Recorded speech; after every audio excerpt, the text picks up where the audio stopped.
तो रामायण को ज्यादातर हम लोग रिलीजियस या एक शब्द मुझे यूज नहीं करना चाहिए, माइथोलॉजिकल बुक के हिसाब से ही जानते हैं। माइथोलॉजिकल शब्द बना मिथ से। जितने भी हमारे पुरातन ग्रंथ हैं उनको हमारी संस्कृति को बिगाड़ने के लिए या हमें पीछे दिखाने के लिए पश्चिम सभ्यता ने उनका नाम दे दिया mythological.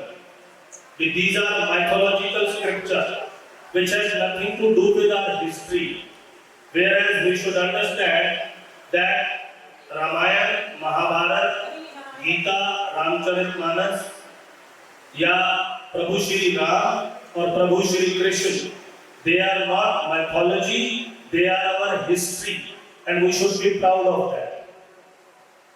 Am I right or wrong? NASA भी बताती है आज की डेट में भगवान श्री राम की कुंडली को अपने सॉफ्टवेयर में डाल के कि भगवान श्री राम का जन्म लगभग 9, साढ़े 9, 10,000 वर्ष पूर्व हुआ और श्री कृष्ण द्वापर युग में 5, साढ़े 5,000 साल पहले आए। तो ये माइथोलॉजी कैसे हो सकता है? ये बाहर के देशों ने हमें नीचा दिखाने के लिए इसको माइथोलॉजी बता दिया। I should not say that कि क्राइस्ट की डेट को 1 से शुरू कर दिया, एक बिफोर क्राइस्ट और आफ्टर एडी लिख दिया। तो रामचंद्र जी हो या कृष्ण भगवान हो, they are not mythology, they are history and we should be proud of that. तो आज का जो हम सेशन करने वाले हैं, आप राम जी को माइथोलॉजी ना समझें, भले ही आप उनको रिलीजियस ना समझें, परंतु राम जी की स्टोरी को आप अपने जीवन में कैसे चरितार्थ कर सकते हैं उसके बारे में हम कुछ चर्चा करेंगे। राम जी की स्टोरी में कौन कौन से साइंटिफिक एंगल्स हैं वो 3-4 बिंदुओं पे हम चर्चा करेंगे। राम जी की स्टोरी में मैनेजमेंट के कौन कौन से लेसन हैं, और तो पूरी रामायण ही मैनेजमेंट के लेसन के साथ भरी पड़ी है, परंतु समय की अपनी एक सीमा है, तो मैनेजमेंट के भी कुछ बिंदुओं पे हम चर्चा करेंगे और रामायण हमें कैसे जीवन मूल्यों के बारे में सिखाती है इसके ऊपर भी हम एक बहुत ही 4-5 बिंदुओं पे चर्चा करेंगे। सबसे पहले मैं चाहूंगा कि रामायण हमें क्या सिखाती है, तो एक बहुत ही सुंदर भजन हमारी इस टीम ने तैयार किया है। तो सबसे पहले आप सब लोग अपना अपना स्थान ग्रहण कर लें, तो एक बहुत ही सुंदर भजन हम लोग गाएंगे। सिखाती रोज रामायण। आप सभी बच्चे तालियों के साथ इस भजन को सुनते हुए आनंदित होंगे।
सरल कविता की कुंजों में बना मंदिर है हिंदी का।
बोलो शिव की जय।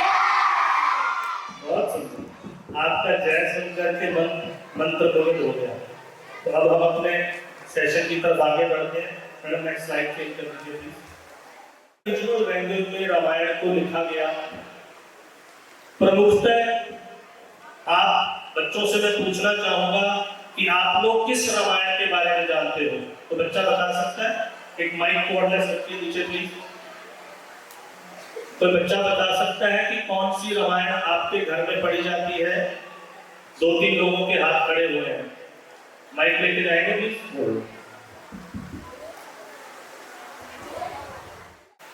हनुमान का। चलो वेरी गुड, कोई बात नहीं। और कोई बच्चा?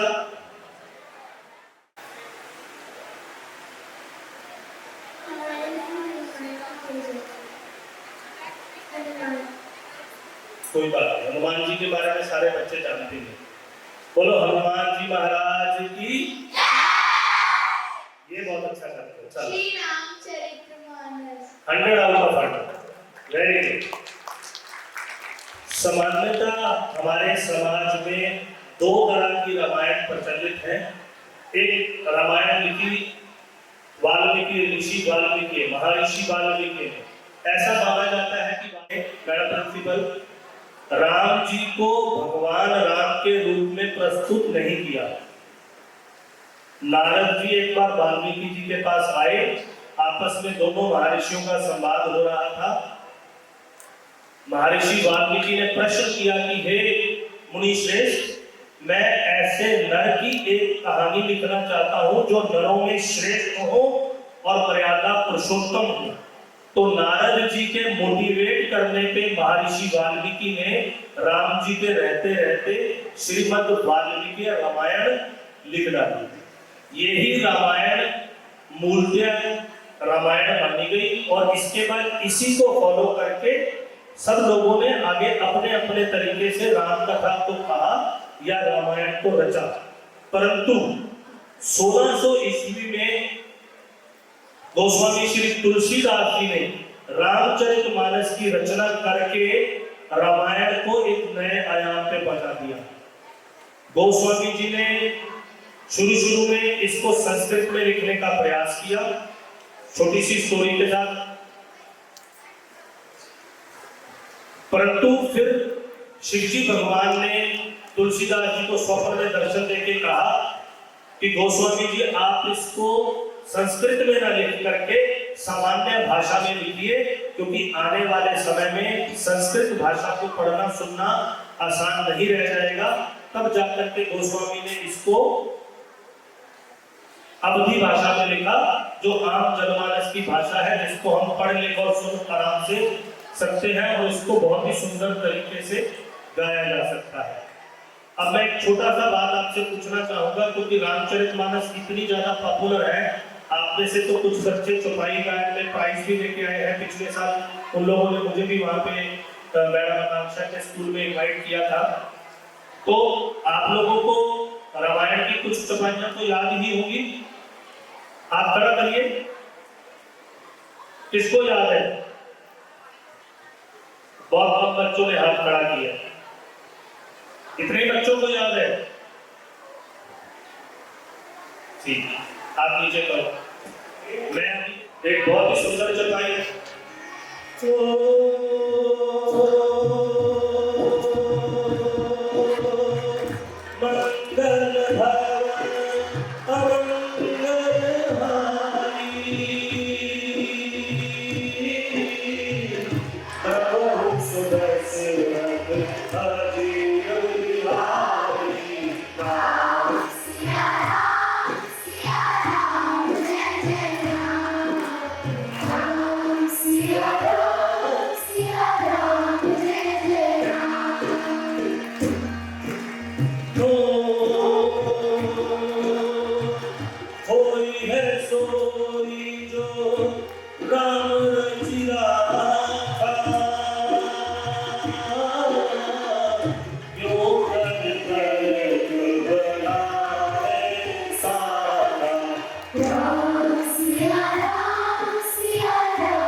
बोलो श्री रामचंद्र महाराज की।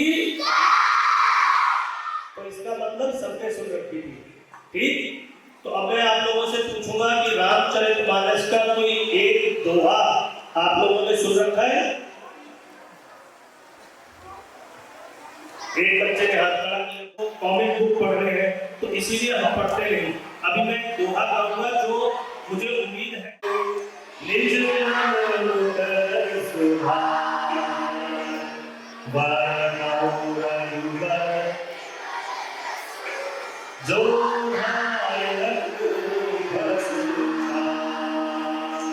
अगला दोहा भी बोल देते हैं, वो रामायण का पाठ नहीं। बुद्धिहीन तनु जानिके सूर्यों का हुआ बलबुद्धि विद्या देहो मोहि भरि उगले सुहीना। सबको मालूम था? तो ये जो श्री गुरु चरण सरोवर है, ये अयोध्या कांड का पहला दोहा है, तुलसीदास जी ने लिखा। बाद में हनुमान चालीसा का भी पहला दोहा बना दिया। अदरवाइज हनुमान चालीसा शुरू होता है जय हनुमान ज्ञान सागर, ठीक है। तो हम लोगों को पता नहीं है, क्योंकि हम इस बात पे ध्यान नहीं देना चाहते। अब थोड़ी बड़ी बात है, परंतु मुझे उम्मीद है कि 20% बच्चों ने छंद भी सुन रखा होगा रामचरितमानस का। छंद किसी ने सुना? हाथ खड़ा करो। सुन रखा, वेरी गुड वेरी गुड।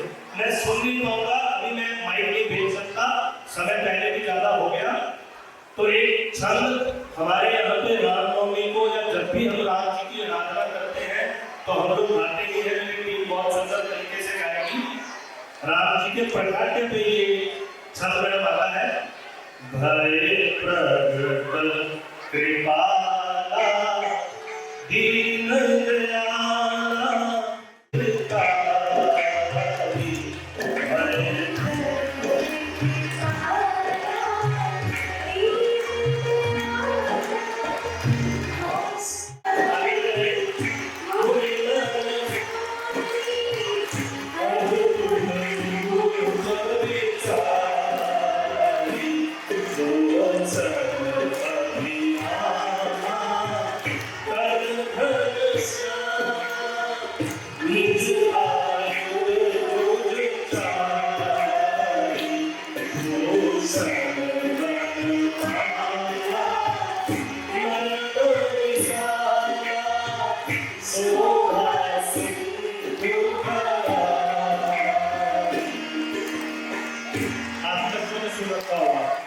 सुन रखा था।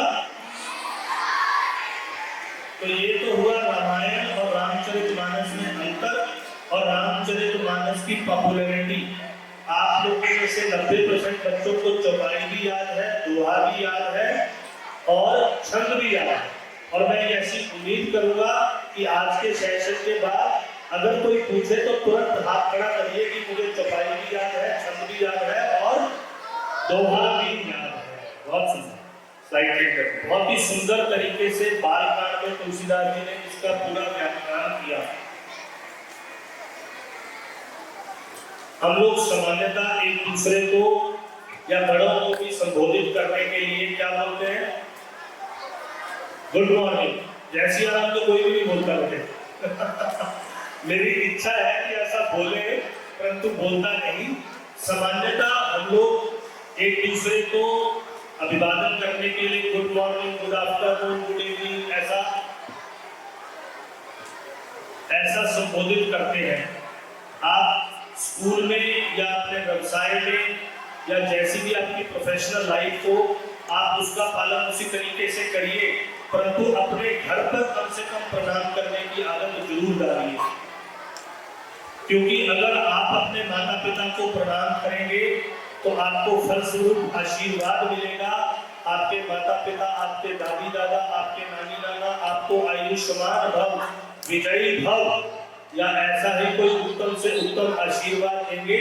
आपने अपने दादाजी को गुड मॉर्निंग बोला, दादाजी ने उत्तर में गुड मॉर्निंग बोल दिया, ना दादाजी को कुछ प्राप्त हुआ ना आपको कुछ प्राप्त हुआ। आपने चरण छुए, दादाजी को आनंद की अनुभूति होगी और दादाजी ने आपको आयुष्मान भव का आशीर्वाद दिया तो आपको कुछ ना कुछ प्राप्त हो गया। मनुस्मृति में एक दोहा लिखा है, चत्वारि तस्य वर्धन्ते आयुर्विधा यशो बलम।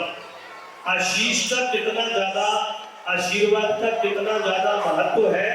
अगर आप किसी का आशीर्वाद प्राप्त करते हैं तो आपको 4 चीजें मिलती हैं।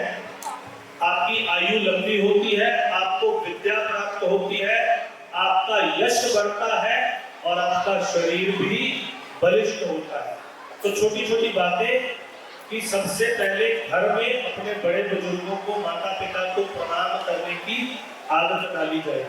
और बहुत ही सुंदर चौपाई तुलसीदास जी ने लिखी, प्रातः काल उठते रघुनाथा, माता पिता गुर नामहि माथा, आयुष्मान करहि पुर काजा, देखी चरित हर्षित मन राजा।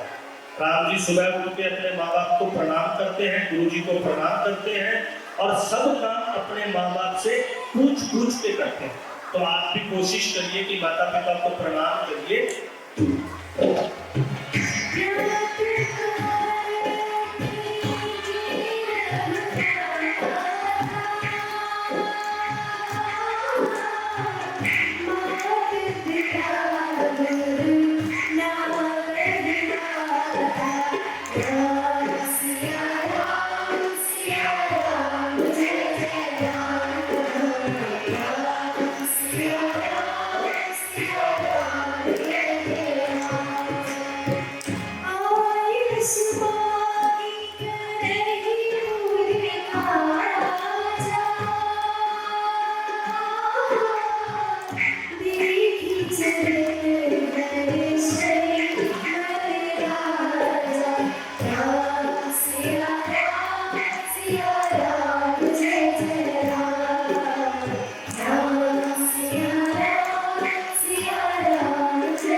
तो तुलसीदास जी ने रामायण की रचना करने से पहले जो सबसे पहली चौपाई लिखी, वंदे गुरु पद पदम परागा, सुरुचि सुभाष सरस अनुराग। गुरु यानी टीचर किसी भी लेवल पे आपका हो, उसके चरणों में तो हमारा हमेशा ही हित होगा। अपने टीचर्स का, अपने प्रिंसिपल मैडम का, अपने इंचार्ज का, इवन अपने म्यूजिक टीचर का बहुत ही ज्यादा सत्कार और मान किया जाए। ये बात आप एक नोट कर लो। अगर गुरु का, माता पिता का सत्कार करिएगा, जीवन में ऊपर जाने से आपको कोई भी रोक नहीं सकता। फैमिली वैल्यूज के ऊपर तो पूरे का पूरा अयोध्या कांड है। जिसमें लगभग पता नहीं, मुझे तो पता नहीं, माता जी बता सकती है, 300-400 दोहे होंगे कम से कम। वो पूरी की पूरी फैमिली वैल्यू और फैमिली के प्यार पर है। दो भाइयों के बीच में 14 वर्ष तक अयोध्या का राजपाट फुटबॉल बना रहा, मैं भी नहीं लूंगा, मैं भी नहीं लूंगा, दोनों भाई ऐसा करते रहे। सबसे पहले मैंने जो फोटो लगाई वो राम जी और दशरथ जी महाराज की लगाई। राम जी बिल्कुल आइडियल सन है। पिता ने कहा कि तुम युवराज बन जाओ, राम जी ने कहा जैसी आपकी इच्छा। कल सुबह राज तिलक होना है और माता कैकेयी के वरदान के कारण, माता कैकेयी के वरदान के कारण दशरथ जी को राम जी को ना चाहते हुए वनवास देना पड़ा। परंतु जैसे ही राम जी को पता चला कि मुझे वनवास मिल गया, राम जी ने फैमिली वैल्यूज की अति उत्तम उदाहरण पेश की, जो आज के समाज में आपको कभी भी देखने को मिलती नहीं। हम लोग सत्संग सुनने जाते हैं, हमारे महाराज जी एक बार बात कहते हैं कि अगर एक प्यो अपने मुंडे को सुई जिन्नी जमीन जायदाद की घट दे देवे ता वो मुंडा उन्हें कोर्ट विच घसीट लेता है। दिस इज व्हाट कलयुग इज गोइंग अबाउट। और वेयर राम जी ने जो मूल्य स्थापित करे, उन्होंने क्या कहा कि अगर मेरे पिता ने वरदान दिया है तो मैं इस वरदान का पालन करते हुए 14 वर्ष का वनवास सहर्ष स्वीकार करता हूँ। और जाकर के अपनी माता कौशल्या को बहुत सुंदर चौपाई भी बोली, जो मुझे शायद पूरी याद नहीं। मात पिता दीनिन मोहे कानन राजू। कानन का मतलब होता है जंगल। माता को अपनी को जाके ऐसे नहीं समझाते कि पिताजी ने मुझे वन में भेज दिया। माता को कैसे समझाते हैं कि माता जी कौशल्या माता को कि मैं बड़ा बेटा हूं तो पिताजी ने मुझे बड़ा राज दिया है। भरत छोटा बेटा है तो उसको छोटा राज दिया है। भरत को 14 वर्ष के लिए अयोध्या का राज दिया है, और क्योंकि मैं बड़ा हूं तो मुझे पूरे जंगल का राज दे दिया है। मात पिता मोहे दीनन कानन राज, मुझे पूरे जंगल का राज दिया है। तो ये है फैमिली वैल्यूज। और दूसरे चित्र में मैंने दो भाइयों का फोटो लगाया है। भरत मिलाप और भरत राम जी की कहानी के बारे में बहुत कुछ लोगों ने सुन रखा है। एक छोटी सी कहानी आप लोगों को मैं सुनाऊं दोनों भाइयों के प्यार के बारे में। भरत जी जब राम जी को ढूंढने जा रहे थे तो रास्ते में भारद्वाज ऋषि के आश्रम में गंगा तट पर रात को रुके। बच्चों, आपको मुझे मेरी कहानी अच्छी नहीं लग रही लगता है? Are you not enjoying it? तो then why you are gossiping? Now fold your arms. बिल्कुल आराम से आर्म्स फोल्ड करके सुनोगे ना, आपको इंटरेस्ट आएगा। यहाँ पे तो मुझे जोर लगाने की जरूरत नहीं, बहुत ही अच्छा बोलते हैं। तो छोटी छोटी कहानियां सुनाएंगे, कोई ज्यादा सोचो नहीं। तो भरत जी भारद्वाज ऋषि के आश्रम में रुके। सुबह राम जी को मिलने जाने से पहले उनके जो चेहरे के भाव थे वो बहुत ही नेगेटिविटी में आ गए। तो भारद्वाज ऋषि ने पूछा कि आप पूरी अयोध्या के राजा हो, राम जी के दर्शन करने जा रहे हो, और अगर भगवान की आप पे कृपा रही तो हो सकता है आप राम जी को लौटा भी लाओ और उनको वनवास ना हो। आपके चेहरे पर ऐसे नेगेटिव या नकारात्मक भाव क्यों है? तो भरत जी ने कहा कि मैं जो ये घटना घटी, राम जी को वनवास हो गया, इसमें मेरा तो कोई रोल था नहीं। मैं तो ननिहाल गया हुआ था। मेरी माता जी ने पीछे से मेरे लिए 14 वर्ष का राज्य और बड़े भाई के लिए वनवास मांग लिया। परंतु इस सारे उपक्रम में दोषी तो मैं ही हूँ, क्योंकि प्रिंसिपल कैरेक्टर तो मैं ही हूँ। तो मेरे मन में ये डर है कि राम जी अभी भी मुझे उतना ही प्यार करते हैं या नहीं करते। तो कहीं मैं राम जी के पास जाऊं और वो अब मुझे उतना प्यार ना करके मुझे खाली हाथ वापस ना लौटा दे। तो ऋषि भारद्वाज जी ने जो उत्तर दिया वो आप सुनिए। ऋषि भारद्वाज ने कहा, ऐसे तो मैं विरक्त प्रवृत्ति का आदमी हूँ, मुझे दुनियादारी से कुछ लेना नहीं है। परंतु कुछ दिन पहले जब राम जी यहाँ से गए, सुबह जब वो उठ करके आए, इसकी थोड़ी टेम्पो है, कम कर दें। जब वो सुबह उठकर आए तो बहुत ही प्रसन्न भाव से आचमन करने के लिए आए। तो हमारे जो पंडित जी हैं उनको गंगा का आचमन करके और मंत्र आदि का उच्चारण करके राम जी को पूजा विधि कराने लगे। परंतु जैसे ही हमारे पंडित जी महाराज ने मंत्र बोला, राम जी की दशा विभीर हो गई और वो बहुत ही उदास हो गए। तो भरत जी ने कहा ऐसा मंत्र उच्चारण करके क्या हुआ? तो महर्षि अगस्त्य ने कहा कि उन्होंने बोला भारत खंडे जम्बू द्वीपे, जम्बू द्वीपे भारत खंडे। आज भी हम अगर पंडित जी बोलते हैं तो ऐसा ही बोला जाता है, हमारा जम्बू द्वीप यानी एशिया द्वीप, और भारत खंडे हम भारत के रहने वाले। कहते जैसे ही राम जी ने भरत का नाम सुना, उनके चेहरे पे इतनी ज्यादा उदासी आ गई कि उन्होंने कहा कि यार मेरा भाई किस दशा में होगा। वो तो ननिहाल छुट्टियां मनाने गया हुआ था, ये वाला उपक्रम हो गया, मुझे समझ में नहीं आ रही, ना मैं जा सकता हूँ अयोध्या का पता लगा सकता हूँ। मेरे भरत की दशा सोच करके राम जी के मन में बहुत ही ज्यादा भाव जो थे वो ऐसे हो गए कि ऋषि ने कहा कि राम जी तो तुम्हें इतना ज्यादा प्यार करते हैं। एक लाइन बहुत ही सुंदर है, अपने आंसू से गंगा को धोते रहे, अपने आंसू से गंगा को धोते रहे, हाथ पे जलिए राम रोते रहे, हाथ पे जलिए राम रोते रहे। नॉर्मली आप अगर रोते हैं तो जल से अपना मुंह साफ करते हैं, और राम जी अपने आंसुओं से गंगा को धो रहे हैं। जरा सुंदर तरीके से गाएंगे, अपने आंसू से गंगा को धोते रहे, अपने आंसू से गंगा को धोते रहे, हाथ में जलिए राम रोते रहे, हाथ में जलिए राम रोते रहे, अच्युतम केशवम कृष्ण दामोदरम, अच्युतम केशवम कृष्ण दामोदरम, राम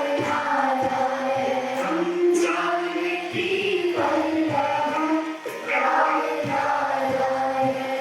जानकी वल्लभम। तो महर्षि अगस्त्य ने कहा कि राम जी तो तुम्हें इतना ज्यादा प्रेम करते हैं। राम जी चित्रकूट में जाके रहने लगे।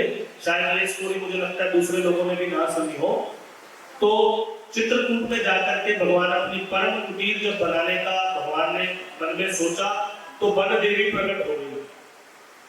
वन देवी ने कहा कि हे प्रभु राम, आप मुझे सेवा का मौका दीजिए, किस तरह की परम कुटीर मैं आपकी बना दूं।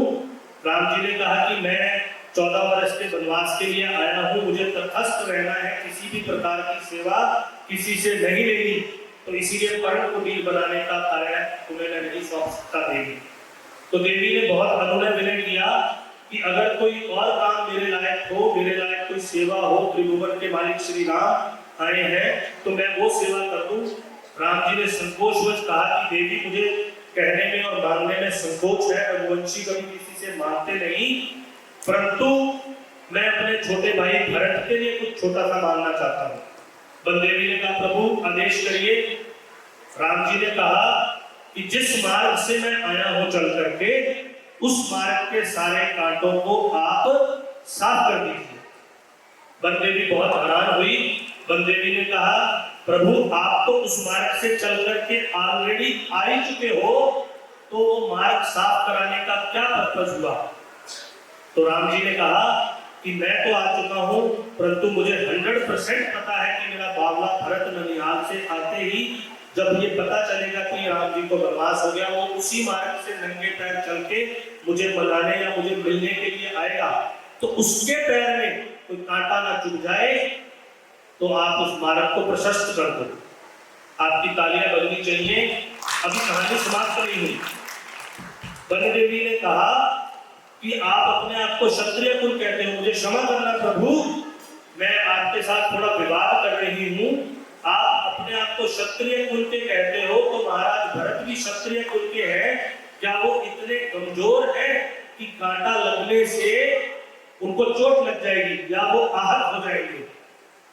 राम जी ने कहा नहीं, वो तो मेरी सेना के नायक हैं, हमारे रघुवंश शिरोमणि हैं, उनको चोट तो क्या, वज्र भी इंद्र का उनके हृदय के साथ टकरा जाए तो उनको चोट नहीं लगेगी, परंतु परंतु अगर मेरे भरत को कांटा चुभा और उसके मन में ये बात आ गई कि मेरे राम भैया भी इस मार्ग से निकलते हुए गए थे तो उनको भी ये कांटा चुभ गया होगा, तो भरत इस बात को सहन नहीं करता। तो ये है राम कथा या रामायण, जिसमें एक भाई का दूसरे भाई के प्रति अत्यधिक प्रेम है।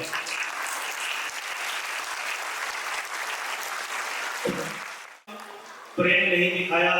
राम जी ने किसी भी तरह से अपनी वीटो पावर लगा करके उनको 14 वर्ष का राज तो दे दिया, परंतु भरत जी पादुकाएं लेकर के नंदीग्राम में रहने लगे। और एक बात शायद बहुत सारे लोगों को पता भी होगी, नंदीग्राम में भी भरत जी एक खड्डा खोद करके उसमें सोते थे, क्योंकि उन्होंने कहा कि अगर मेरे भगवान इस धरती पे सोएंगे मेरे बड़े भाई, तो मैं कैसे इस पे सो सकता हूँ। तो 1.5-2 फुट खड्डा नीचे खोद करके वनवासियों की भांति ही भगवान की चरण पादुकाएं रख करके उन्होंने 14 वर्ष राजकाज चलाया, यानी कि राजकाज को राजसी वैभव के साथ नहीं होगा। तो भरत जी के लिए भी एक बार जोर से तालियां बजाएं।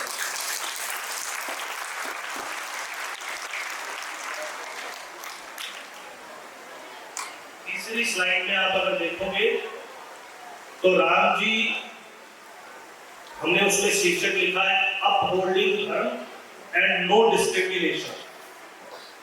अपहोल्डिंग धर्म मतलब भगवान जी ने, एक तो और बात बता दूं, रामचरितमानस में थोड़ा थोड़ा कहीं कहीं पे तुलसीदास जी ने राम जी को ऐसे भगवान दिखा दिया, परंतु वाल्मीकि रामायण में भगवान की तरह नहीं दिखाया। उन्होंने उनको नर श्रेष्ठ के रूप में ही प्रस्तुत किया। अपहोल्डिंग धर्म कैसे हो? आप लोगों ने सुग्रीव बाली की कथा सुनी है? सुग्रीव और बाली 2 भाई थे वानर, आप लोगों ने सुनी है? भगवान ने हमेशा धर्म का पालन किया। जब एक छोटी सी स्टोरी और सुनाऊं, जब राम जी अवतार लेने वाले थे, राम जी के अवतार से पहले सारे देवी देवता आए और उन्होंने अपना अपना अवतार धारण कर लिया। जैसे हम सब लोग जानते हैं हनुमान जी शिव जी भगवान का अवतार है, जामवंत जी ब्रह्मा जी का अवतार है, सुग्रीव सूर्य का अवतार है, बाली इंद्र का अवतार है। ये और नल जो आर्किटेक्ट है वो कौन से आर्किटेक्ट भगवान ने? विश्वकर्मा का अवतार। तो सारे देवी देवताओं ने भगवान के आने से पहले उनका स्वागत और उनकी हेल्प करने के लिए अवतार ले लिया। तो बाली भी जो थे वो इंद्र के अवतार थे, आए थे भगवान की हेल्प करने के लिए, परंतु भगवान की हेल्प ना करके रावण के साथ मित्रता कर ली। तो राम जी जब वन में आए, राम जी अगर चाहते, अगर धर्म का पालन ना करना चाहते तो राम जी बाली के साथ मित्रता कर सकते थे। राम जी को मालूम था कि बाली जो है वो रावण को कई बार हरा चुका है और बाली भी भगवान से रिश्ता रखता है। अगर राम जी बाली के साथ मित्रता करते, इतना बड़ा युद्ध करने की जरूरत नहीं पड़ती, बाली कान से रावण को पकड़ता, लेके आता और सीता माता को छुड़ा देता। परंतु राम जी ने ऐसा नहीं किया, क्योंकि वो धर्म पे रहने वाले व्यक्ति, धर्म के अनुसार चलने वाले व्यक्ति थे। अधर्म के अगेंस्ट ना जाकर के उन्होंने डाउन ट्रोडन और दबे कुचले सुग्रीव की मदद लेकर के और पूरे का पूरा युद्ध लड़ा। एक बात बहुत ज्यादा की जाती है कि राम या हिंदू धर्म, राम तो नहीं, हिंदू धर्म जो है वो डिस्क्रिमिनेटिव है, लोगों के बारे में डिस्क्रिमिनेशन करता है या जात पात के बारे में मानता है।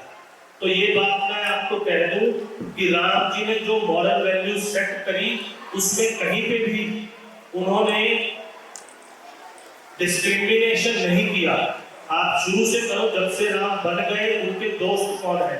उनके दोस्त हैं भीम, कौन, फिर वो माता शबरी के यहाँ पे गए जो भीम जाति से बिलीव करती है, और भगवान ने युद्ध में 7 किन लोगों का लिया? वानरों का। तो भगवान ने नीचे से नीचे पद्धति पे रहने वाले लोगों को ऊपर उठा करके धर्म की स्थापना करी और युद्ध लड़ा। भगवान ने कभी किसी को ये नहीं कहा कि नहीं तुम तो हम क्षत्रिय हैं, तुम तो ऐसे नहीं हो तो हम तुम्हारे साथ मित्रता नहीं करेंगे। तो ये भी भावना हम अपने मन से हटाएं कि हमारा सनातन या हिंदू जो है वो किसी के साथ भी डिस्क्रिमिनेशन करने वाला धर्म है। तो ये बात आप पूरे जोर से इस बात को रामायण के साथ जोड़ करके दूसरे को आप तर्क संगत जवाब दे सकते हो। बात करेंगे रामायण में साइंस कैसे है। आप लोग पढ़ते हो सब साइंस? तो एरोप्लेन किसने इन्वेंट किया बताओ? कौन से साल में? हाँ जी, चलो राइट ब्रदर्स ने किया। पेपर में तो आपको राइट ब्रदर लिखने से ही नंबर देंगे। तो मैडम पेपर में तो राइट ब्रदर्स ही लिखना पड़ेगा कि राइट ब्रदर्स ने विमान का आविष्कार किया। परंतु अगर राइट ब्रदर ने विमान का आविष्कार किया तो महर्षि वाल्मीकि और तुलसीदास जी अपनी चौपाइयों में और श्लोकों में विमान वर्ड क्यों लिख रहे? तो इसका क्या मतलब हुआ कि हमारे पुराने इतिहास में विमान था, हमारे पास विमान बनाने की साइंस थी, परंतु हम क्योंकि एवोल्यूशन है, एवोल्यूशन में कभी चीजें बनती है कभी नष्ट होती है, तो हम लोगों को ये प्राउड फील करना चाहिए। पेपर में राइट ब्रदर ही लिखना है क्योंकि राइट ब्रदर ही माना जाएगा, परंतु एट द सेम टाइम हम लोगों को पता होना चाहिए कि रामायण में भी कौन सा विमान था? हाँ जी, पुष्पक विमान। रामायण में भी पुष्पक विमान था और तुलसीदास जी ने बहुत सुंदर चौपाइयां लिखी। चलत विमान कोलाहल होई, जय रघुवीर कहत सब कोई। चलत विमान कोलाहल होई, जय रघुवीर कहत सब कोई। चलत विमान कोलाहल होई, जय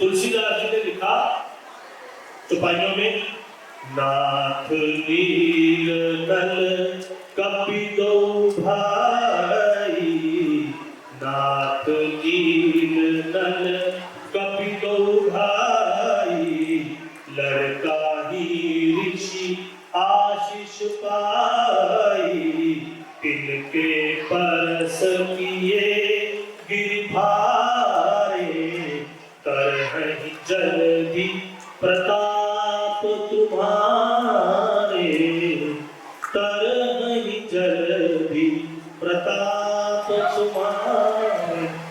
हे राम जी, आपकी टीम में नल और नील नाम के दो बानर हैं, विश्वकर्मा के औरस पुत्र हैं।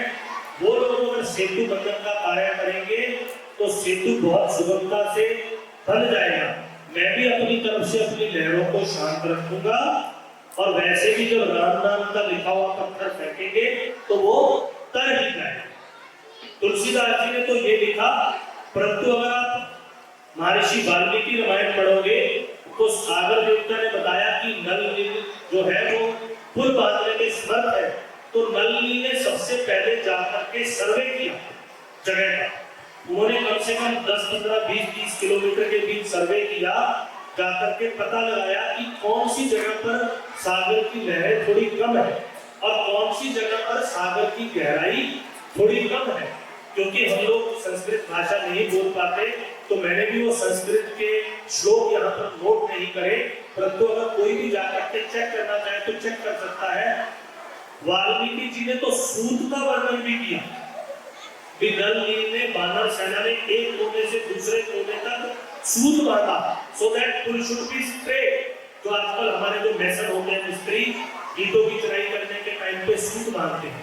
पहले जाकर के सर्वेक्षण किया, लहरें कम हो, गहराई कम हो, और फिर सबसे पहले जाकर के बड़े बड़े पत्थरों को समुद्र में डुबो दिया, और फिर उसके ऊपर बड़े बड़े पेड़ और उनके तने बांध करके आपस में जोड़ करके साइंटिफिक तरीके के साथ, आर्किटेक्चर के साथ एक सुंदर पुल का निर्माण कर दिया। परंतु तुलसीदास जी क्योंकि राम जी को भगवान मान रहे हैं, तो उन्होंने कहा कि राम जी ने पत्थर, लोगों ने नाम लिखा और पत्थर कर गया। तो एक बहुत ही सुंदर स्टोरी मुझे याद आ गई। सब वानर समुद्र बांधने में अपना अपना योगदान दे रहे थे। सब लोग राम नाम लिख करके पत्थर को कराते थे, पत्थर तैर जाता था। राम जी एक कौतुक देख रहे, मन ही मन बहुत प्रसन्न हो रहे थे।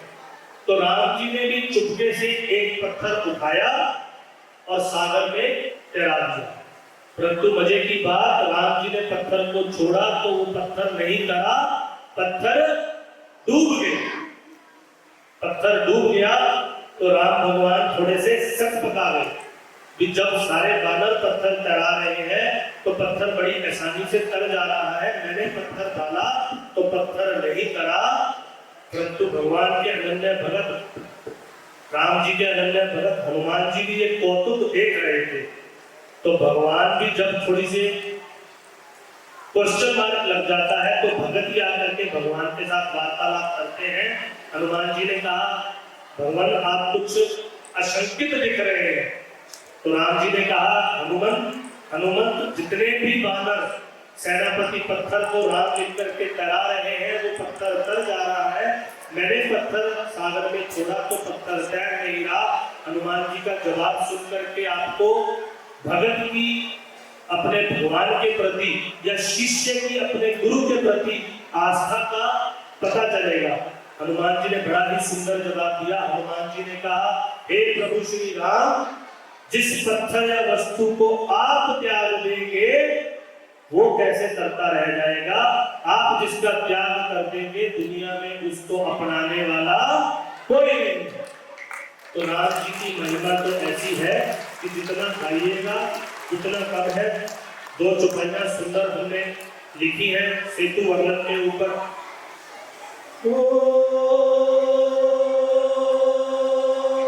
देखी सेतुवती सुंदर रचना, विरसित काजी मोरे बचना।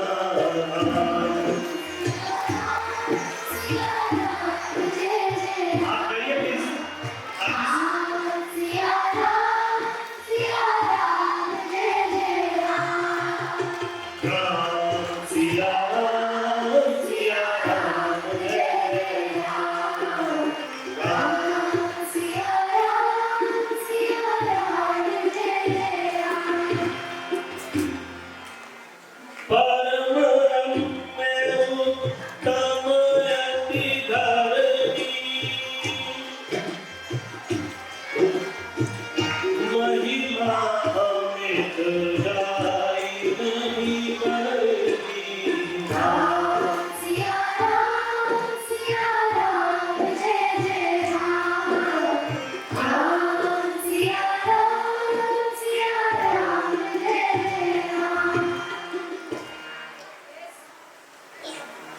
सुंदरकांड का पाठ तो बहुत सारे लोग करते ही होंगे। बच्चों आपने सुना है? बहुत सारे बच्चे हाथ खड़ा करते हैं। चलो, सुंदरकांड में एक छोटी सी कथा आती है कि जब हनुमान जी सीता माता का पता लगाने जा रहे हैं तो हनुमान जी की परछाई को एक सिंहिका नामक राक्षसी पकड़ के नीचे खींच लेती है और हनुमान जी उसको मुक्का मार के उसका वध कर देते हैं और आगे निकल जाते हैं। तो इसको मैं अपने तरीके से साइंस के साथ जोड़ता हूँ कि ये जो सिंहिका को रावण ने बैठाया है ये बेसिकली आज का एंटी मिसाइल सिस्टम है। रावण ने सिंहिका को समुद्र के बीच में बिठाया कि दक्षिण दिशा से कोई भी अवांछित या अननोन वस्तु जाए तो उसको पकड़ के परछाई को और उसको खींच के उसको मार डालो। आजकल के देशों में भी हम लोगों ने anti tank missile anti missile system बना रखे हैं। अभी 6-8 महीने पहले इजराइल और हमास का बहुत बड़ा युद्ध हुआ तो उन्होंने आयरन डोम बना रखा है। आप लोगों ने सुना आयरन डोम? आयरन डोम सुना है आप लोगों ने? हाँ, तो इजराइल ने आयरन डोम बना रखा है। कोई भी मिसाइल इजराइल के एरिया को छू नहीं सकती थी क्योंकि उनका आयरन डोम यानी एंटी मिसाइल सिस्टम उसको ध्वस्त कर देता था। परंतु हमारे हनुमान जी वो एंटी मिसाइल सिस्टम को भी तोड़ करके निकल गए। जैसा कि हमास की भी कुछ मिसाइलें इजराइल के एंटी डोम को तोड़ करके उन पे प्रहार कर गई। तो जो ये वाली बात है साइंटिफिक कि मिसाइल, ब्रह्मास्त्र या जो भी न्यूट्रॉन प्रोटॉन बम है वो भी हमारे जो पुराना समाज था, जो हमारे जो पुराने इतिहास में सब कुछ हमारे पास था। अभी मैं कोई एक कथा सुन रहा था, वो कह रहे थे कि आज से 15 साल पहले तक जो मिसाइल चलती थी वो स्ट्रेट लाइन में चलती थी, परंतु हमारे सीरियल में दिखाया गया कि ब्रह्मास्त्र जो होता है वो टारगेट को भेजता है, किसी भी दिशा में जाता है और टारगेट लॉक कर दो तो वो टारगेट पे जाके हिट करता है।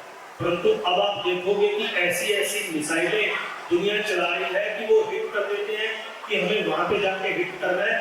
उसमें लीनियर मोशन का कोई जिक्र नहीं है, वो गोल गोल या जैसे भी घूम करके वार करती है। परंतु अभी भी साइंस को मिसाइल को वापस बुलाने की टेक्नोलॉजी नहीं मानी, परंतु जो हमारे पुराना इतिहास रहा है हम ब्रह्मास्त्र या मिसाइल को वापस बुलाने की भी विद्या को जानते हैं। दो सुंदर चुपाइयां हैं, आप सब लोग मिलके गाइएगा। आप लोग भी जरा भाव से गाइए।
संजीवनी बूटी के बारे में तो सारे जानते ही हैं।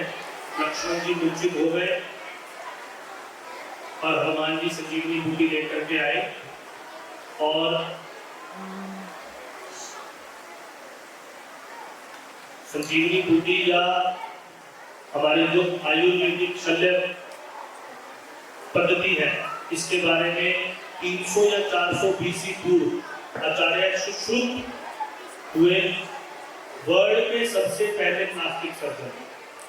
उन्होंने पूरी सुश्रुत संहिता लिखी जिसके अंदर प्लास्टिक सर्जरी का बहुत सा वर्णन किया। मुझे याद है कि आज से शायद 15 साल पहले तक प्लास्टिक सर्जरी को बहुत ज्यादा प्रचलित पद्धति नहीं थी एलोपैथिक में।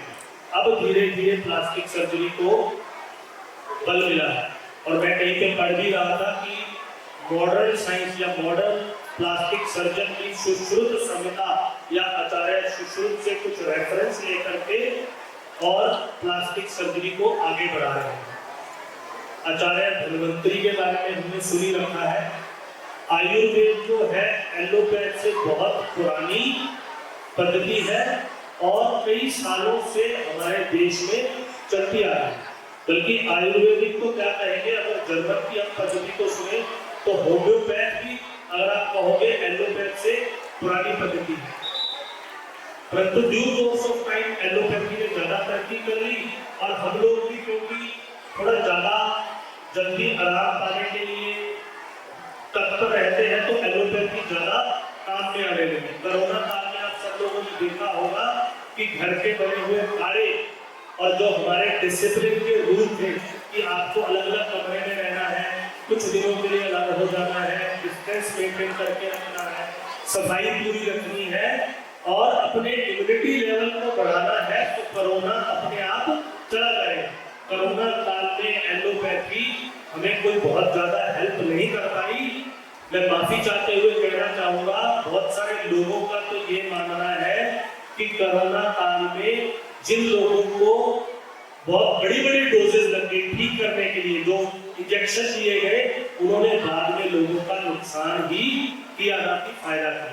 अब समाज से हार्ट अटैक हो जाना, यंग बच्चों को 30 सालों में हार्ट अटैक होना, ये एलोपैथी के दुष्प्रभाव है। वेयर हमारी जो आयुर्वेदिक पद्धति है स्लो एंड स्टडी बट एक बहुत ही अच्छी मेडिकल पद्धति है जो रामायण काल में भी थी और जैसे मैंने बताया आचार्य सुश्रुत भी बहुत ही बड़े प्लास्टिक सर्जन थे। संजीवनी बूटी के बारे में तो आप हनुमान चालीसा की 2 चौपाई लाए सजीवन लखन जियाए श्री रघुवीर हरि सिर राम सिया राम जय जय राम। राम सिया राम जय जय राम। रघुपति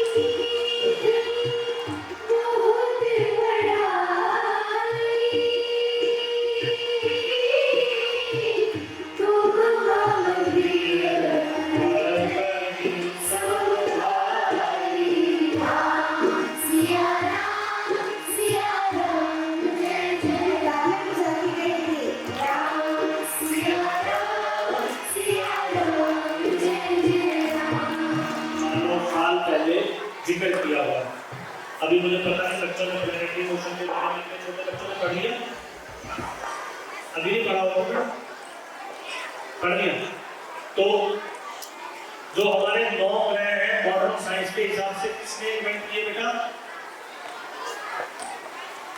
पढ़ा आप लोगों ने?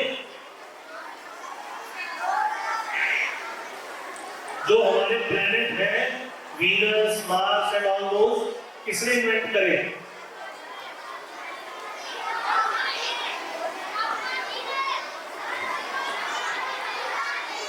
चलो कोई बात। तो 1609 में केपलर ने प्रिंसिपल दिया, Kepler's law of planetary motion. परंतु 1609 से हजारों साल पहले हमारे पंडित जी ये गाते रहे, ब्रह्मा मुरारी त्रिपुराकारी भनु शशि भूमि सुतो बुधस्य गुरुस्य शुक्र शनि राहु केतु सर्वे ग्रह शांति करा भवन्तु। ये वामन पुराण जो 2500 साल पहले लिखा गया, उसमें ये वाला श्लोक लिखा गया कि हमारे प्राचीन संस्कृति में नवग्रहों के बारे में सब कुछ अच्छे तरह से मालूम था। एक बात और, अभी सूर्य ग्रहण और चंद्रमा ग्रहण, सोलर इक्लिप्स तो सुनते हो आप लोग ना? सोलर इक्लिप्स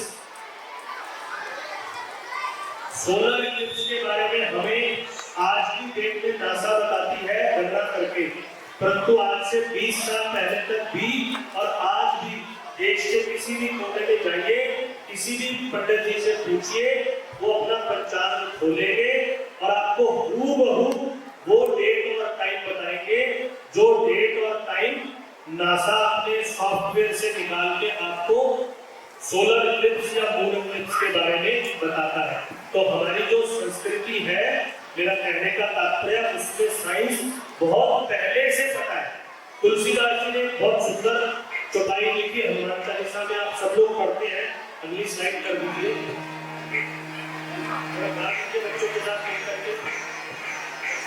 सब लोग मिलके गाएंगे, सबको ये चौपाई मालूम है, रामचरितमानस में नहीं है।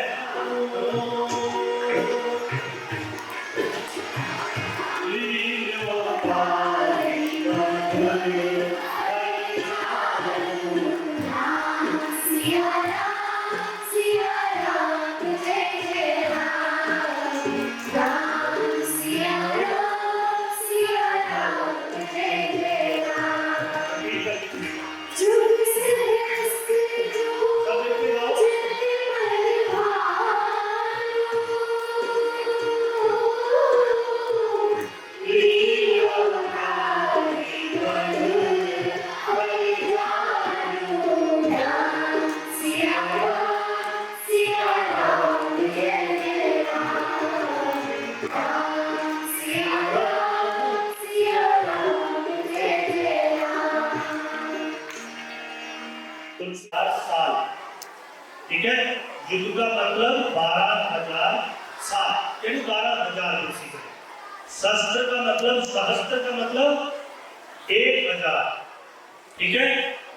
योजन का मतलब 1 माइल, 1 माइल, और 1 माइल के अंदर 1.6 किलोमीटर। तो 12,000 गुना 1000 into 8 into 1.6 is equal to 15.36 crore kilometre. आप जाइएगा, आज गूगल करिएगा तो आपको पता चलेगा कि मॉडर्न साइंस कहती है जो हमारा सूर्य है वो हमारी धरती से लगभग 15,000 किलोमीटर ही दूर है। और तुलसीदास जी ये हनुमान चालीसा में लगभग 450-500 साल पहले लिख करके चले गए। तो रामायण में या महाभारत में या हमारे पुराने इतिहास में हमारे पास साइंस भी थी, हमारे पास मैनेजमेंट सीखने के भी बहुत से तरीके थे, और फैमिली वैल्यू से तो ये सब ग्रंथ भरे ही पड़े। बहुत शोर मचा रहे थे, एक बार बोलो फिर कोई, बोलो श्री रामचंद्र महाराज की। ये तो आप लोग अद्भुत बोलते हो भाई, इसका तो मैं क्या ही मतलब आपके लिए एक बार जोर पे तालियां बजा देता हूं। सामने ही है, भगवान राम ने बिल्कुल असंगठित सेना को इकट्ठा किया और रावण जैसे प्रतापी राजा को परास्त किया। भगवान राम तो कोई सुगठित सेना अयोध्या से लेकर के चले नहीं थे, जो रास्ते में मिलते चले गए उन्हीं को मोटिवेट करके आगे का कार्य करवाया। सुग्रीव, नल, जामवंत, हनुमान जी, इन सबको मोटिवेट करा और एज ए लीडर भगवान ने ये युद्ध रचना बनाई और रावण जैसे पराक्रमी राजा को परास्त किया। टीम वर्क आप लोगों के लिए थोड़ा समझने वाली बात है। टीम वर्क एक बहुत ही सुंदर एग्जाम्पल है रामायण में। सुंदरकांड आप और आपके मम्मी पापा सब लोग पढ़ते होंगे। हनुमान जी कितने बड़े टीम मैन है, ये कुछ चौपाइयां पहले हमारी बहन गा देगी, फिर मैं उसके बारे में समझाऊंगा।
जामवंत के बचन सुहाए सुनि हनुमंत हृदय अति भाई।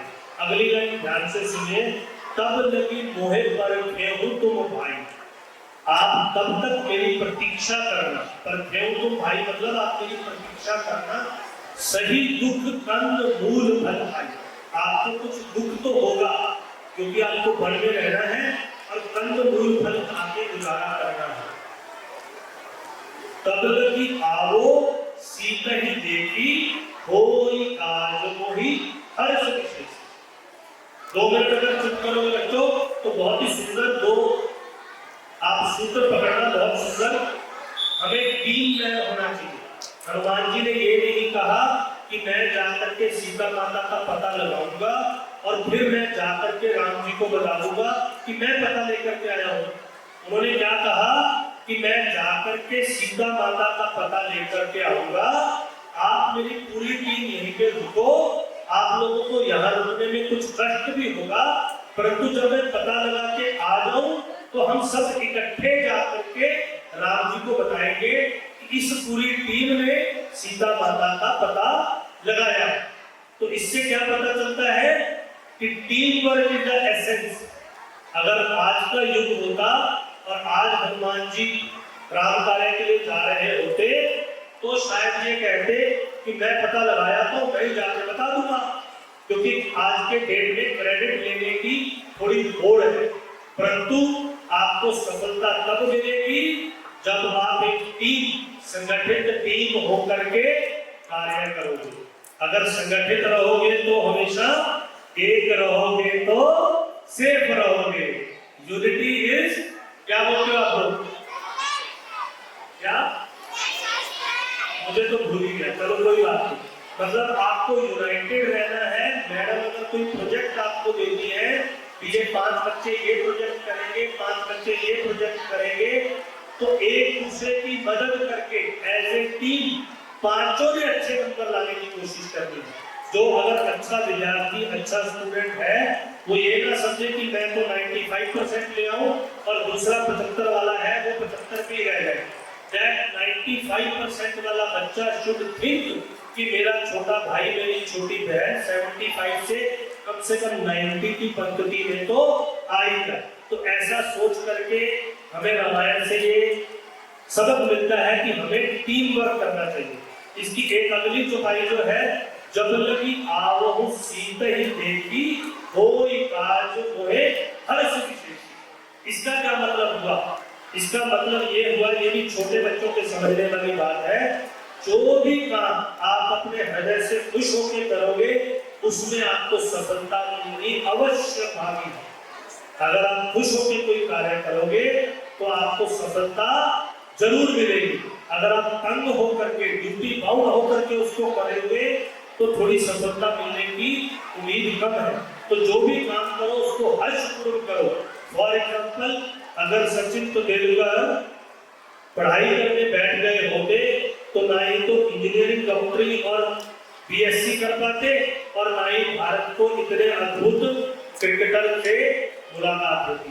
अगर धोनी जो थे, आप लोगों ने महेंद्र सिंह धोनी की पिक्चर तो देखी होगी। तो धोनी जो है, धोनी क्रिकेट खेलने के साथ साथ टिकट कलेक्टर भी हो गए थे। अगर वो टिकट कलेक्टर से संतुष्ट हो जाते कि हाँ मुझे तो 10,000 रुपए ही कमाना है, या टिकट कलेक्टर वाला काम ही करते रहते, क्योंकि टिकट कलेक्टर बनने में उनकी रुचि नहीं थी। उनकी रुचि थी, उनको हर्ष मिलता था क्रिकेट खेलने में। वो स्वतः अपना अभ्यास करते रहे, दिन रात विकेट कीपिंग करते रहे, दिन रात बल्लेबाजी करते रहे। तो अंत में भारत देश को धोनी जैसा महान क्रिकेटर मिला, जो आज की डेट में सबसे बड़े कप्तान भी हैं और दुनिया जहान के क्रिकेटर्स के लिए आइडल है। तो ये सीख रामायण भी हमें दे रही है, जब लगी आवो सीता ही देखी होई काज मोहि हर्ष विशेष। अगर आप हर्ष के साथ काम करेंगे तो सफलता आपको जरूर मिलेगी।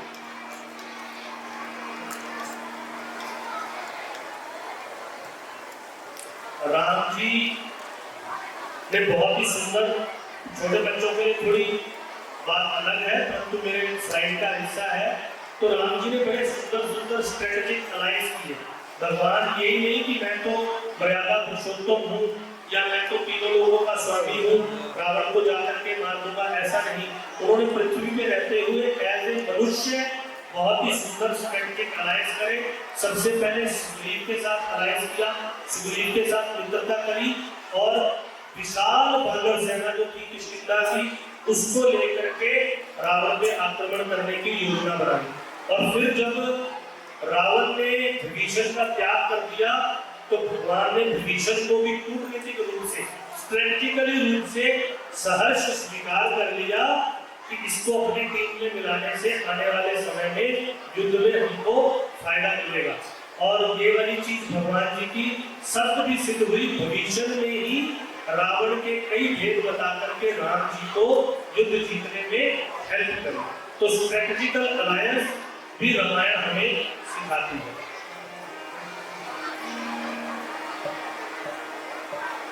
लास्ट जो है वो है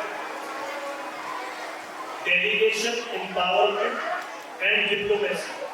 कहीं पे भी भगवान राम ने ये नहीं कहा कि काम मैं कर दूंगा, भगवान ने हमेशा डेलीगेट किया। भगवान ने लोगों को एज ए लीडर डेवलप किया, उनको डेलीगेट करके सिखाया।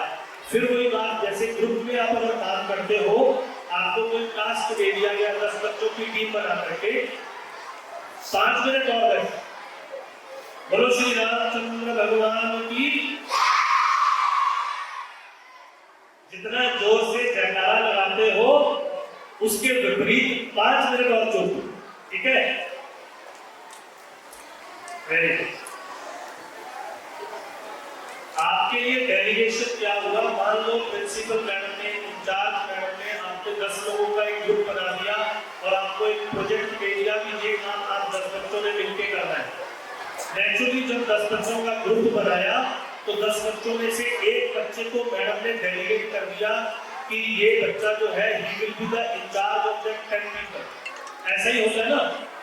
परंतु जो इंचार्ज बच्चा है उसको सारी टीम के साथ मिलकर काम करना है और फिर साथ में 2-3 लोगों का ग्रुप बना के उनको छोटे-छोटे काम अलग से डेलीगेट कर देने हैं कि भाई तुम ये वाला चीज क्या कर दो, मैं ये चीज क्या कर दूंगा, मैं ये चीज क्या कर दूंगा। और ओवरऑल हम with in given time frame हम मैडम को अपना प्रोजेक्ट जो है वो अच्छे से प्रेजेंट कर पाएंगे। तो हमें एक ये बात से एम्पावरमेंट, भगवान ने जिस भी राज्य को जीता खुद उसके ऊपर सत्ता पे कब्जा नहीं करा। वाली को मारा तो राज्य सुग्रीव को दे दिया, अंगद को युवराज बना दिया। अगर लंकेश को मारा तो राज्य विभीषण को दे दिया, अपना कोई प्रतिनिधि वहां पर नहीं बिठाया। तो भगवान हमेशा, राम जी हमेशा एम्पावर करने में बिलीव करते थे। और रही बात डिप्लोमेसी की, इसके ऊपर तो पूरा एक चैप्टर दिया जा सकता है। We have 2 best diplomat in Ramayana. First is Hanuman ji. Hanuman ji Sundarkand में जाके क्या डिप्लोमेसी की डिजाइन पूरी एक एग्जाम्पल दिया। हनुमान जी कैसे कैसे लंका में गए, पूरा भेद दिया।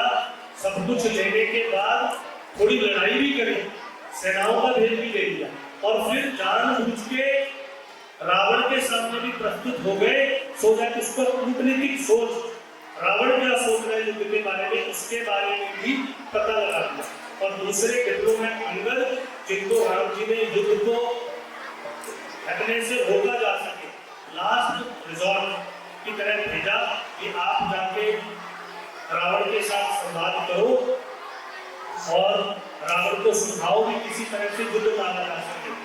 तो अंगद और रावण का जो संवाद है वो डिप्लोमेसी का बेस्ट एग्जाम्पल है, कैसे किसी का मनोबल तोड़ना है अपने शत्रु का और कैसे उसको युद्ध करे बिना ही आधा हरा देगा। ये चर्चा कभी फिर करेंगे। अब बच्चे थोड़े से वो हो रहे हैं। इसके बाद 2-3 बातें और कि जो रामायण है वो भारतवर्ष को छोड़िए पूरे विश्व में कई और सुनी जाती है। छोटे से एग्जाम्पल बताऊं, इंडोनेशिया, 5 मिनट और सुनोगे तो मैं बड़ा भारी होगा। इंडोनेशिया 100% मतलब 99% मुस्लिम कंट्री, उसके नेशनल टीवी पे मैडम जी आज भी रेगुलर रामायण आती है या रामलीला आती है। पिछले साल मैं बाली गया तो उनका एक मंदिर है उलुवाटू टेम्पल, वहां पे वो डेली रामायण का चित्रण करते हैं। गूगल करके देखिएगा तो आपको पता चलेगा। तो मुस्लिम कंट्री इंडोनेशिया में भी राम भगवान आराध्य हैं। बाली जो उनका आइलैंड है उसके अंदर तो हिंदू मूर्तियां इतनी ज्यादा है आप इमेजिन नहीं कर सकते। राम कृष्ण और शिव की मूर्ति। थाईलैंड बुद्धिस्ट कंट्री है परंतु उनके राजा को आज भी राम के नाम से संबोधित किया जाता है। उनके राजा का आज का नाम क्या है? रामादीप। आज भी अगर आप गूगल करोगे तो थाईलैंड के जो आधिकारिक राजा है उनका नाम है रामादीप। एक एथिस्ट कंट्री है जो भगवान को मानता ही नहीं। नॉर्थ कोरिया बम फेंक दूंगा हमेशा ये उसका तानाशाह ऐसा दिखता है। उनके यहाँ पे 2000 साल पहले अयोध्या से सूर्य रत्ना नामक राजकुमारी गई और कुछ ट्राइब्स उनके आज भी अपने आप को अयोध्यावंशी मानते हैं। यूरोप में तो कृष्ण भक्ति का पूरा रंग चढ़ा ही हुआ है। जगह जगह पे इस्कॉन टेम्पल खुले हुए हैं। नेपाल, भूटान, श्रीलंका, यहाँ से तो राम जी का गुणगान होता ही है और भारतवर्ष के तो प्राण प्राण में राम बसे हुए हैं। यही कह करके मैं अपने उद्बोधन को यहाँ पर रोकूंगा। आप सब लोगों ने मेरी बात को बहुत ध्यान से सुना, इसके लिए आपका दिल से बहुत बहुत आभारी हूँ। पुनः प्रिंसिपल मैडम अनीता गौतम जी और प्राइमरी विंग की इंचार्ज मेरी बड़ी बहन प्रेमलता जी का बहुत बहुत आभार प्रकट करते हुए मैं कहूँगा कि 2-4 चपाइयाँ गा दीजिए। मंगल भवन से शुरू करेंगे और 2-3 चपाइयाँ गा करके हम सेशन को आज यहीं पे विराम देंगे। बोलो श्री रामचंद्र महाराज की।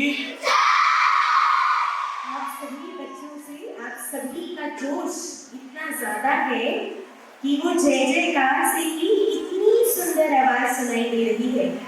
तो आप सभी इस चौपाई को शुरू करेंगे और राम सिया राम पर खत्म करेंगे। मंगल भवन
हेलो शांति बात बोल करके सभा का विसर्जन। शांति विश्वे देवा शांति ब्रह्म शांति सर्वम शांति शांति शांति सामा शांति ओम शांति शांति शांति। धन्यवाद। लेकिन उनको डिफरेंट कहाँ साइंस थी, कहाँ मॉरल वैल्यूज थे, कहाँ मैनेजमेंट थी, कहाँ पावर डेलीगेशन था। जो पॉइंट्स आज आपके टास्क है और ये आपका I would like you all the teachers to check and have a discussion tomorrow because whatever they learn today if it is not restored in their mind then this would be a great wastage.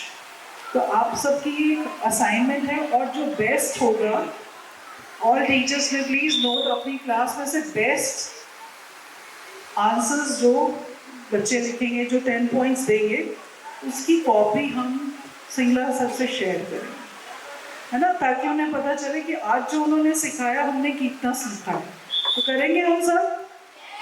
तो एक big round of applause हम किनके लिए करें? Sir के लिए Ramayana today. Though we have read it many times, we have seen Ramayana on TV or we have watched it, but yet we have never connected it with science and all these values. I'm sure our children have lot many takeaways for today and they will be penning them down and the best would be shared with you. And thanks to the entire team who is sitting here, they've given so much of time and been the part of this beautiful recitation. So thank you very much. And मैं sir को आपके behalf पे वैसे sorry बोल रही हूँ क्योंकि बीच बीच में आप कहीं कहीं इनडिसिप्लिन हो रहे थे.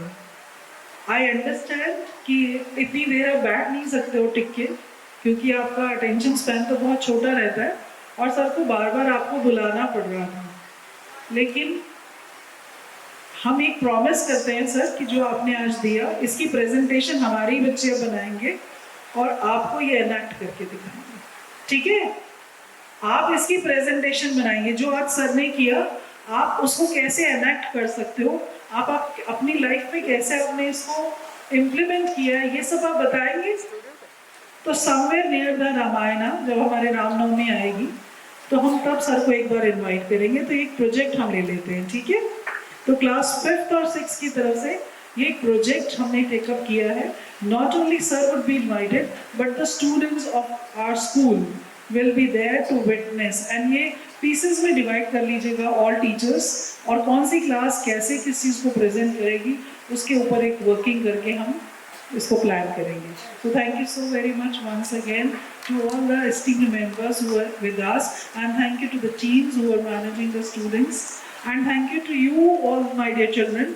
Had you not been the good listeners, this program would not have been a successful program.